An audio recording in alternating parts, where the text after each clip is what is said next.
500 ಕೋಟಿ ಕೊಲೆಯ ಕಥೆ ಇದು.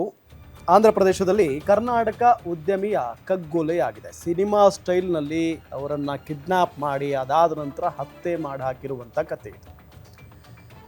ಕರ್ನಾಟಕದ ಬಹುಕೋಟಿ ಉದ್ಯಮಿ ಆಂಧ್ರದಲ್ಲಿ ಮರ್ಡರ್ ಆಗಿದೆ. ಉದ್ಯಮಿ ಮತ್ತು ಅವರ ಪುತ್ರನ ಕಿಡ್ನಾಪ್ ಮಾಡಿದ್ದೇ ಒಂದು ರೋಚಕ. ಉದ್ಯಮಿ ಜೊತೆಗೆ ಅವರ ಪುತ್ರ ಇಬ್ಬರನ್ನೂ ಕೂಡ ಕಿಡಿಗೇಡಿಗಳು ಕಿಡ್ನಾಪ್ ಮಾಡ್ತಾರೆ. ಕಿಡ್ನಾಪ್ ಮಾಡಿ ಅವರನ್ನ ಹಲ್ಲೆ ಮಾಡಿ ಅವರನ್ನ ಹತ್ಯೆ ಮಾಡಿ ಬಿಸಾಕಿರುವಂಥ ಕತೆ ಇದು.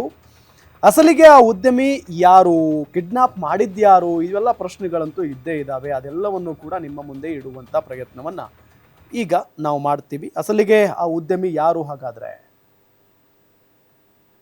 ಕಿಡ್ನಾಪ್ ಮಾಡಿದ್ಯಾರು? ಚೇಸಿಂಗ್ ಮಾಡಿ ನಿಲ್ಲಿಸು ಅಂದರು, ಹಂತಕರು ಮಾತ್ರ ನಿಲ್ಲಿಸಿಲ್ಲ. ಕಾರ್ ಚೇಸಿಂಗ್ ನಿಮಗೆ ನಾವು ತೋರಿಸ್ತಾ ಇದ್ದೀವಿ. ಇದೇ ಕಾರ್ನಲ್ಲಿ ಆ ಉದ್ಯಮಿ ಮತ್ತು ಅವರ ಪುತ್ರನನ್ನು ನಿಮಗೆ ಫೋಟೋದಲ್ಲಿ ನಾವು ತೋರಿಸ್ತಾ ಇದ್ದೀವಿ. ಅವರೇ ಉದ್ಯಮಿ. ಇದೇ ಕಾರ್ನಲ್ಲಿ ಅವರನ್ನು ಎತ್ತಾಕೊಂಡು ಹೋಗ್ತಾ ಇರುವಂಥ ದೃಶ್ಯ, ಕಿಡ್ನಾಪ್ ಮಾಡ್ಕೊಂಡು ಹೋಗ್ತಾ ಇರುವಂಥ ದೃಶ್ಯ. ಚೇಸಿಂಗ್ ಮಾಡಿ ಕಾರು ನಿಲ್ಲಿಸು ಅಂದರೂ ಕೂಡ ಹಂತಕರು ಮಾತ್ರ ನಿಲ್ಲಿಸ್ತಾ ಇಲ್ಲ. ನಿಲ್ಲಿಸು ಅಂದರೆ ಹೆಂಗೆ ನಿಲ್ಸಕ್ಕೆ ಸಾಧ್ಯ? ಅವರನ್ನು ಕೊಲೆ ಮಾಡಬೇಕು ಅನ್ನೋ ಉದ್ದೇಶದಿಂದಾನೇ ಅವರನ್ನು ಕಿಡ್ನಾಪ್ ಮಾಡಿರುವುದು ಅವರು. ಆಂಧ್ರ ಪ್ರದೇಶದ ಬಾಪಟ್ಲಾ ಜಿಲ್ಲೆಯಲ್ಲಿ ತಂದೆ ಮಗನ ಕೊಲೆಯಾಗಿದೆ. ಉದ್ಯಮಿ ಕೆ ವೀರಸ್ವಾಮಿ ಪುತ್ರ ಪ್ರಶಾಂತ್ ರೆಡ್ಡಿಯ ಮರ್ಡರ್ ಆಗಿದೆ. ಉದ್ಯಮಿ ಕೆ ವೀರಸ್ವಾಮಿ ಪುತ್ರ ಪ್ರಶಾಂತ್ ರೆಡ್ಡಿ ಬೆಂಗಳೂರಿನವರು.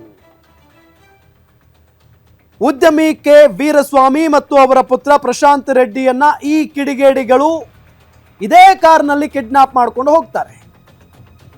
ನೋಡಿ, ಇದೇ ಕಾರು.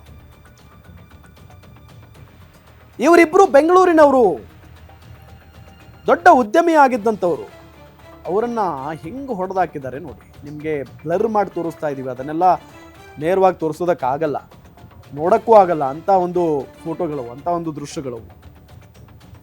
ಆಂಧ್ರ ಪ್ರದೇಶದಲ್ಲಿ ಇವರಿಬ್ಬರನ್ನ ಕೊಲೆ ಮಾಡಲಾಗಿದೆ. ತಂದೆ ಮಗ ಅವರಿಬ್ಬರು ಉದ್ಯಮಿಗಳು, ದೊಡ್ಡ ಹೆಸರಿದೆ, ಸಿಕ್ಕಾಪಟ್ಟೆ ಶ್ರೀಮಂತರು.